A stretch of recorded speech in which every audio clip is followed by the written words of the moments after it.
G'day crew, and welcome to part 2 of how to troll for mackerel in Moreton Bay. We left off last time after passing through the Mayora area. Now I've gone around Douglas Light and coming up on the east side of Peel. Once I reached that beacon on the northeast corner of Peel, I decided that I'd drop the trolling lines out and have a troll along that bit of reef, out in about 5 to 6 metres of water, and just see if we could pick up anything. It's been a long time since I trolled that area. I'm still away from the lazarette, but I'm going to troll along the edge of this reef and then back a Peel. I haven't done that can't remember when. Long time. Could get some around here. Greg was just working on this rod, so I better pull him in and just check why. I think I got something.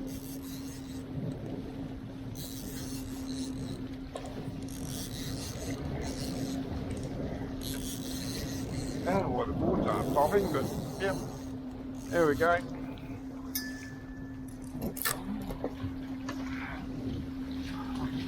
He's not real big though.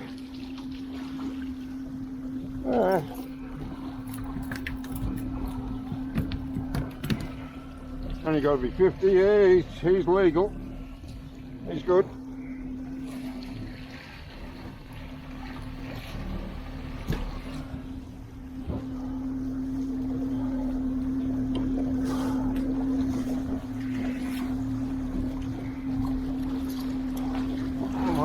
Easy.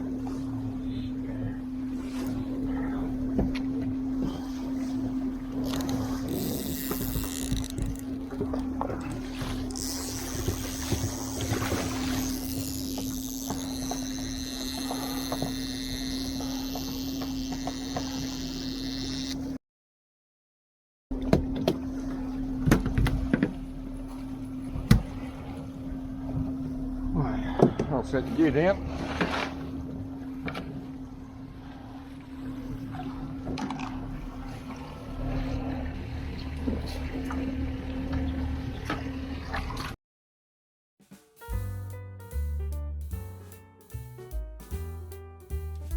Back up to trolling speed.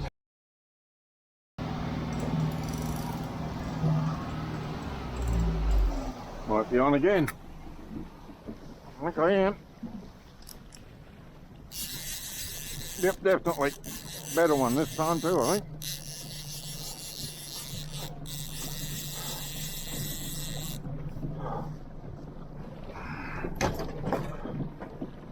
Oh, maybe not a better. Oh, I don't know. Oh, a little bit better maybe. Yeah, a bit better.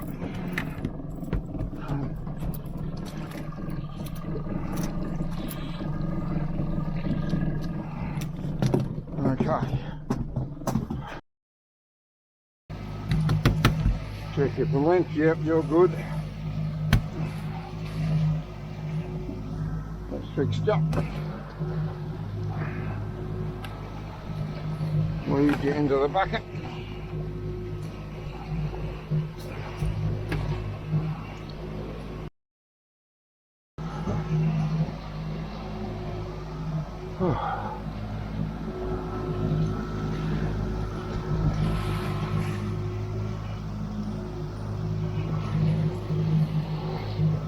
I was thinking about using some of that bonito on one of the shallow reefs, but if the trolling keeps producing, I don't think I will be.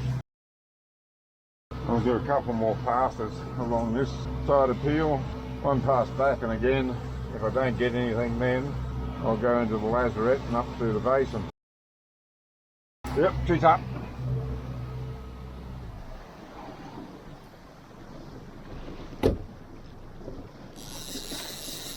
Yep, got one.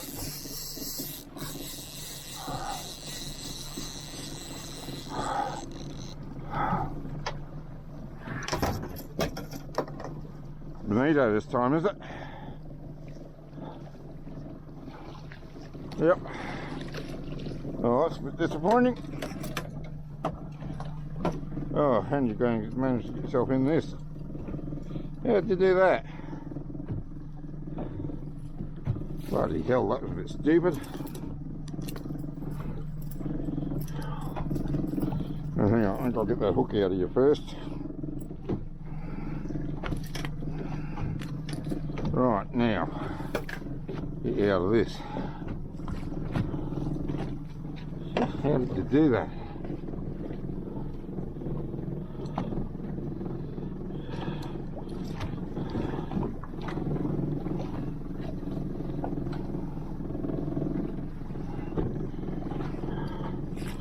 We might have to cut your tail off to get you out of this. Jesus. Alright, we're getting there. We're there. Oh, I think I might have got something on this. Something small. But nevertheless, we got something.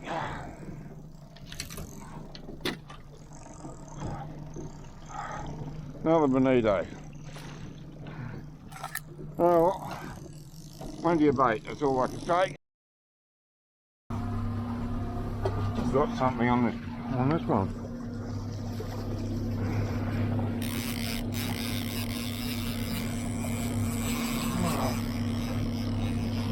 And the other one too, I think.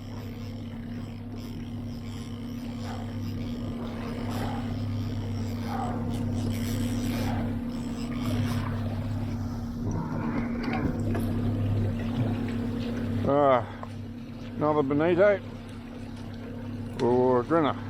Oh, I'll get that in a minute. Wait till this one goes out.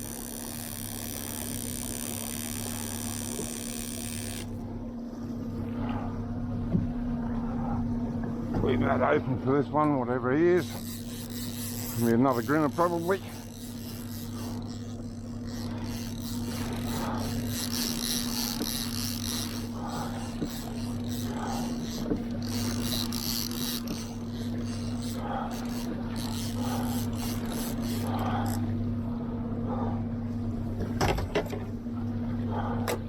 Looks like it. Yep. And this is the track that I followed. You can see where I was trolling over to Rouse Knob. Since I didn't do any circles or anything in front of the bar, that's just a straight line, and the same down the Rainbow Channel. But you can see that I trolled along on the northeast side of Peel, and again in the Lazarette. Those squiggly lines on the track between Raby Bay and Welly Point is just me dropping and picking up some crab pots. I'll probably cover that in the next episode because that was quite interesting as well. Something on that one again. Might be Grinner Central.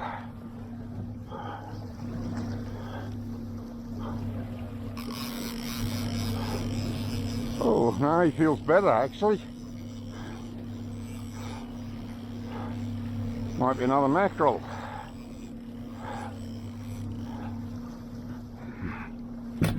Yep.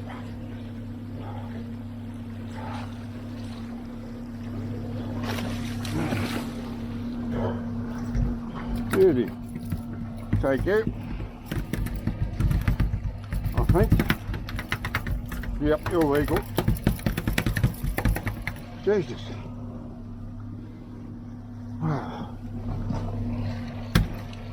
Hey, setting you down there, you made a mess of my bait.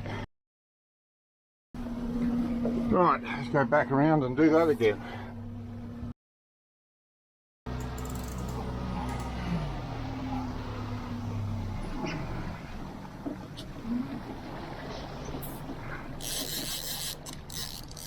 Okay, got another one. Oh, and one on that line too.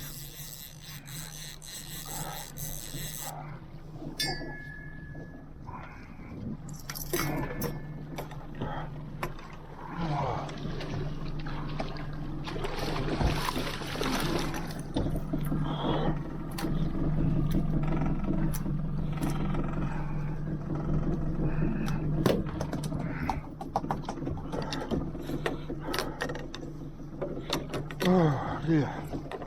Come on. Untangle, we'll look after the other line.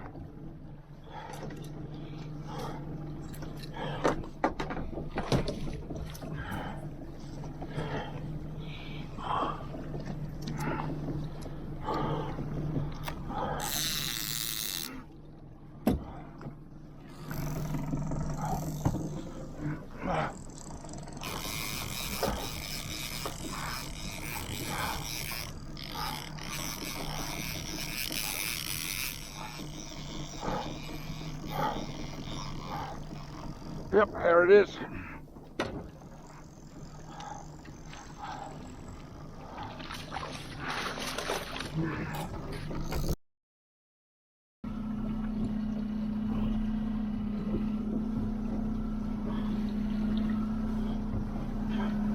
Couple of 58s.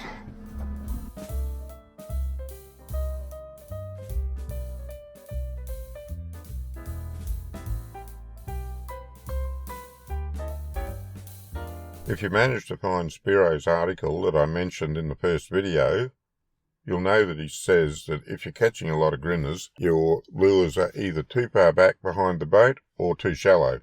Now I want to put that in perspective. You'll remember that in the first episode here, I was hand lining the last of the rig in, so I had less than 5 metres still out in the water, and I hooked up to a grinner. He just jumped onto it nearly at the boat. Now you could argue that the spoon was shallow, but it was certainly close to the boat. So how I interpret what Spiro had to say is that if you're catching a lot of grinners. I caught that one in the previous episode. I catch 2 here in the lazarette, but that's nothing. I was pulling in a lot of mackerel. So unless you're catching a lot of grinners, like grinner after grinner, then I'd say your lures are probably the right distance back. And as for depth, if you set up your boards the way I've shown you to set up the boards in the first episode, that is if you're using the Yamashita boards, or if you buy Mr. Bates orange boards, they're already set up and they run perfectly. So your depth is controlled by your speed. If you're doing between 5 and 7 knots, your depth should be pretty much fine. Now what can you do if you're not catching fish? Well, the first thing to do is to have a look at your sounder and see if they're there, and see if you think they're mackerel from the way they're behaving. I usually give it half a dozen runs over an area, depending on how big the area is, and how productive it seems to be. I did at least half a dozen runs over the Rouse in the first episode. I only did 2 runs in front of the South Passage bar in the first episode, because that just didn't seem to have anything there on the sounder. I did 1 run down the Rainbow Channel for the same reason. I did 4 passes on the northeastern side of Peel, because that did produce a couple of mackerel, but it wasn't until I got to the lazarette that it really started producing.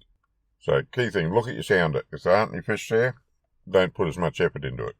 I hooked up quite a few times at the Rouse knob, but I only managed to land 1, and then it quietened down. I wasn't seeing anything that really looked like mackerel on the sounder, so I guess they'd moved off. So that's a call you got to make. Is it worth persisting where you are because you're seeing them on the sounder and you think they're going to bite? Or is it better to move on to another area? I took this footage from the sounder as we trolled around the lazarette gutter, picking up all the mackerel. I'm just going to let that play in the background so that you can zoom in and have a look at the sounder screen, see the mackerel on the screen, see the bait, etc. Just so you know what to expect on your sounder screen. And while that's playing, I'm going to talk a little bit about those spoons. Now, if you're there and you're trolling and you can see them on the sounder and you think they're going to bite and you want to persist, there's a few things you can do to entice them onto the spoons. If they're not biting at your current speed, try varying your speed. Try going a little bit faster, a little bit slower.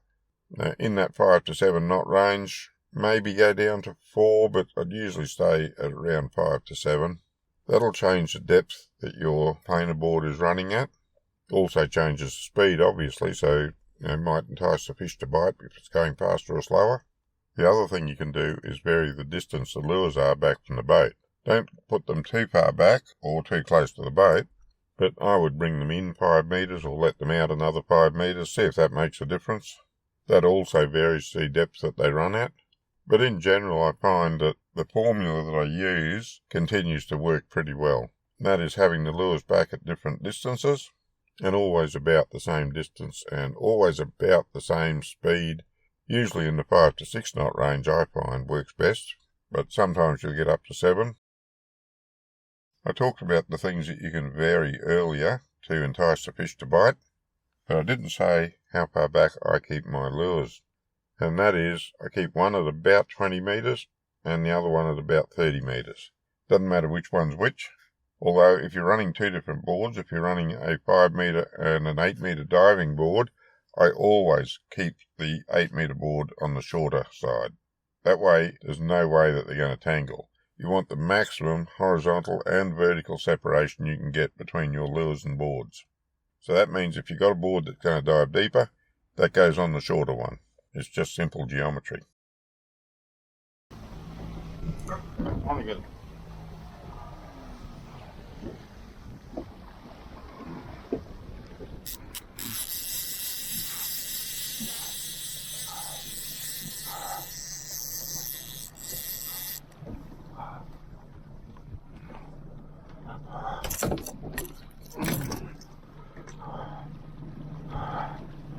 Oh, don't you dare! Don't you dare! Oh, that was my fault. Messed up, got it around the ladder. And never give them a chance to flip themselves. Once he went around the back of the boat, I was in trouble.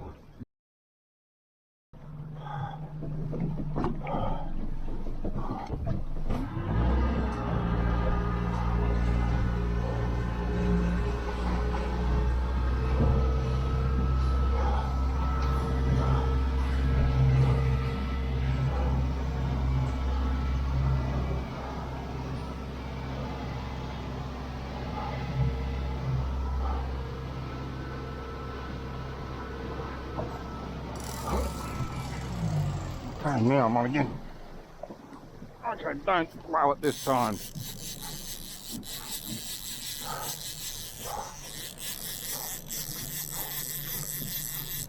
Oh, I want you out the side here.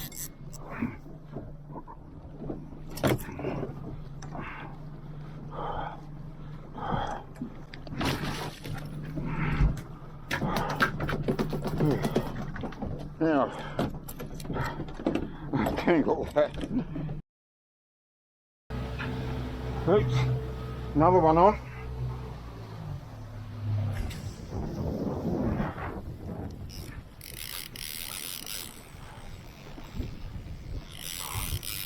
I'll count them soon.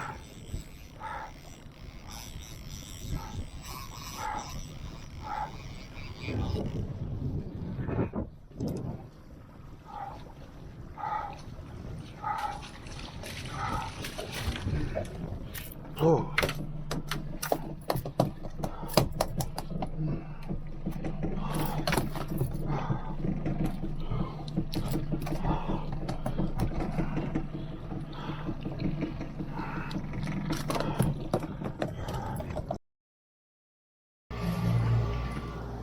Oh, shit.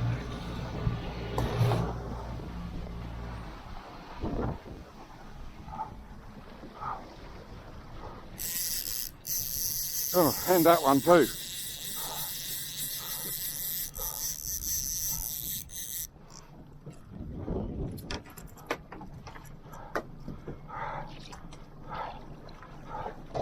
Oh. Oh.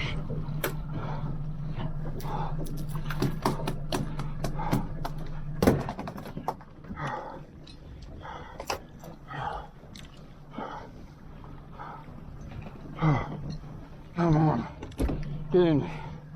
Oh. Busy, busy, busy.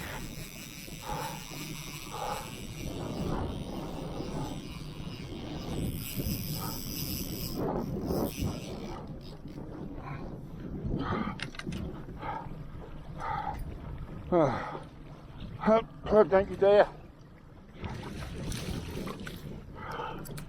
Oh, shit. I'm going to have to count them now.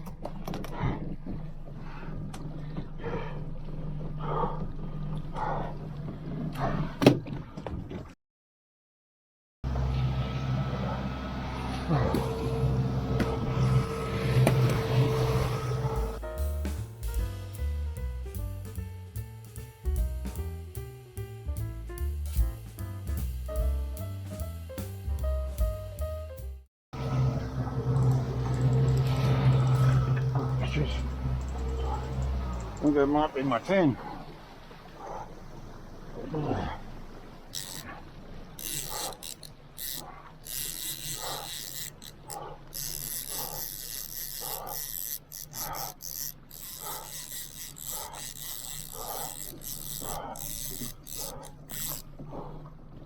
All just a weed.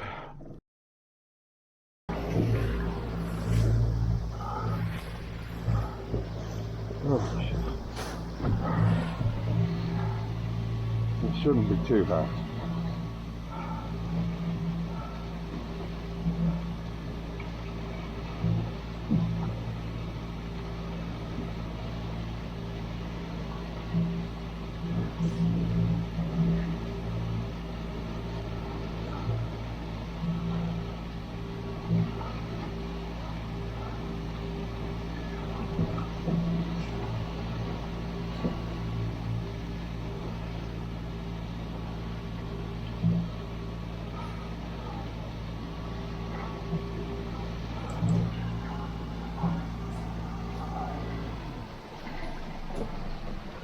Oh, yeah.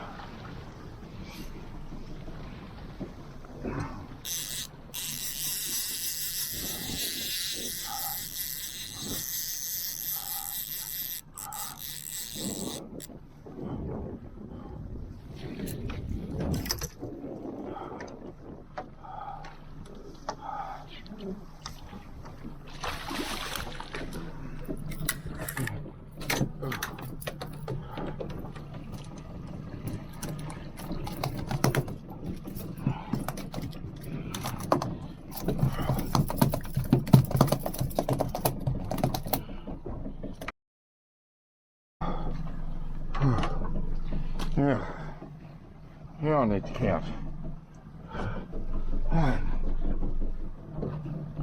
Bloody thing spewed up. There's another very good reason for not catching any more than you need to eat at any one time, and that is that when the fridge gets empty, you've got an excuse to go back out and catch some more. And that's what it's about for me anyway, being out on the water. You can catch school mackerel in Moreton Bay all year round, but they're most prevalent between June and November. So we're almost at the end of June now. You've still got 4 months to go and chase them. Don't go out there expecting you're going to fill your boat up with mackerel every single time. You've got to find where they are. They move around. They were down at Goat Island the week or two before I went out, I believe. But I found them up in the Lazaret. I tried several places before I came across where they were. This video is getting a bit long now, so I'm not going to put too much more in it. I'm going to do one on the crabs next week, and I'm going to put a little addendum in about the mackerel, and part of that will be all the spots that I know around Moreton Bay where you can pick up school mackerel. You won't have time to check all of them in one single day, but you'll be able to pick an area and check most of them in that area, so you've got a fair chance of getting some anyway. And if you decide to go out and try it, I hope you do get some.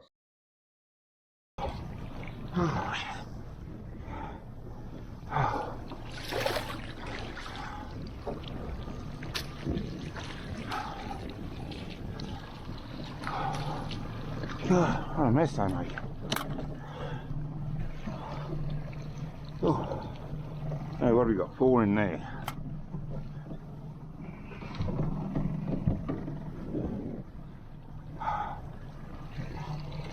One, 2, 3, 4, 5, 6. Okay, so I'm bagged out. That's all you can have.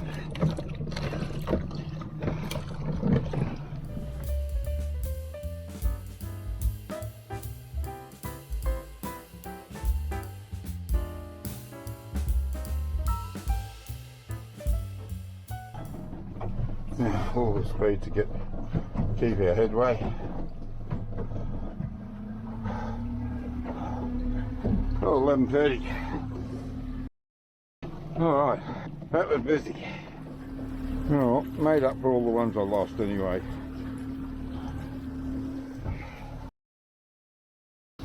One thing about bloody mackerel fishing, they make a hell of a mess.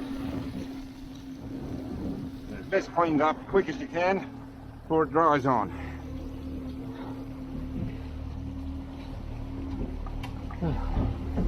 I copped an injury by the looks of it. Didn't even know. Alright.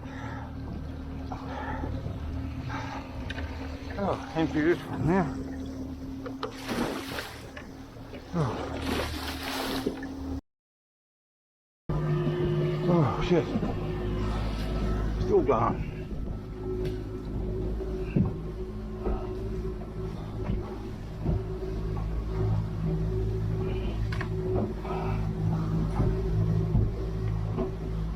That's anywhere they didn't spray blood. I'll just put this little clip in from the sounder again, and just goes to show that you never quite know where you're going to see mackerel. I reckon there's a fair chance that had I had the spoons out, I could have picked up some more mackerel here.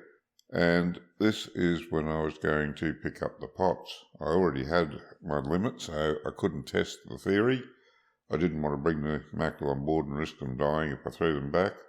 But from the looks of the marks on that sounder, I reckon I would have had a fair chance of picking up some mackerel trolling between Wellington Point and Reef Bay. So it just goes to show you don't have to go very far from the ramp to catch a feed. One thing worth noting is that the pelagic fish don't have swim bladders, and fish with a swim bladder appear bigger on the sonar than fish without. So you can see a big mackerel down there, and it will look like a smaller fish with a swim bladder.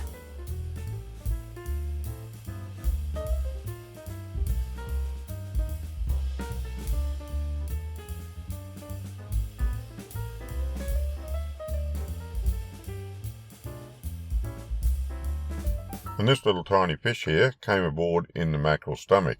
It's something he spewed up after he got on board. So I'm just showing you this to give you an idea of what the mackerel were eating at the time, and yet they were quite happy to take those 3-inch spoons. I don't know that they would have taken 4-inch spoons, but they were happy enough with the 3-inch spoons, even though they were feeding on this small bait. And I'm not saying don't match the hatch, I'm just saying that sometimes it's not necessary. And this is the haul I ended up with. I bagged out on the mackerel, and I got a nice haul of bonito for bait on the next trip. Control bonito for Spanish mackerel, but I'll probably cut this up for strip bait and try to catch some snapper on it, or maybe some pearl perch if I go out a bit deeper. I normally don't try to bag out, particularly on the videos. I think I've only ever done it once before on the videos, where the snapper bite was so hard and fast that by the time I'd finished Icky Jeeming the first one, I had 3 more on board. But I did this time for 2 reasons. One is I wanted to do a video to show you just how easy it was to catch the mackerel on the troll. And the other reason was none of it was going to go to waste. We have a large family and one of the daughters has a few kids. And when they bring their school friends over, and a couple of them are old enough to have boyfriends and girlfriends, so she can often set a table for up to 10. So we gave her all the extra fish that we couldn't handle, and none of it's going to go to waste. The subscribers on this channel are really good, but on Facebook there's always some muppet that'll say something about catching too many fish. While I don't usually try to bag out, if there's a legal limit on it, you're perfectly entitled to take up to that limit. You shouldn't take any more than the limit, but you're perfectly entitled to keep and eat whatever you can up to the limit. As a matter of fact, if you want to catch them up to the limit and cut them up and use them for bait, you're entitled to do that too. I think it's a bit of a waste on some fish, but that's up to you. And that brings us to the end of the video. It's still not the end of the fishing trip. I still had the crab pots to pick up, and I think I'll do a separate video on them next week, because it's the middle of June, actually nearly the end of June now, and I'm still catching decent crabs. There's more smaller ones amongst them than there was, but I can still get a decent haul out of the pots, just soaking them for a few hours while I go fishing. So next week I'll do an episode on that, showing you exactly how I do that. I normally don't ask, but please don't forget to like, comment and subscribe, because this is a hobby and it's your interest in the channel that keeps it going. Until next time, good fishing.